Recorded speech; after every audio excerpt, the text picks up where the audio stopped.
আসসালামাইকুম গাইস, এই দেখেন তরতাজা ইলিশ মাছ কুটানো হচ্ছে এখানে। আর এখানে হচ্ছে কয়েকটা চিংড়ি মাছ। এই দেখেন, স্বামী ছাড়া হ্যাঁ, লবণ ছাড়া তরকারি যেরকম, স্বামী ছাড়া রান্না বাড়া খাবারও এরকম। এই দেখেন তরতাজা ইলিশ নদী থেকে নিয়ে আসলো।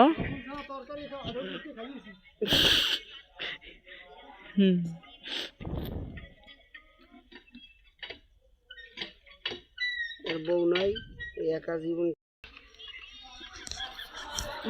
এই দেখেন এখানে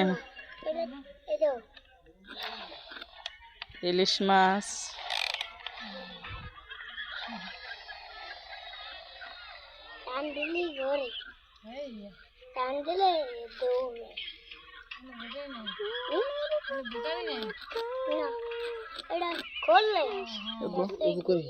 উপকার হয়েছে কি যে কোনো একটা মোড় দিয়ে হইলো তুলো বালি।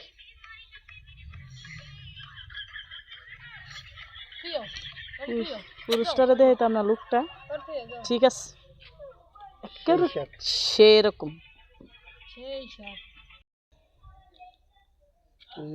পরশু গো না, আধা কেজি চিংড়ি মাছ পাকাইছিলাম।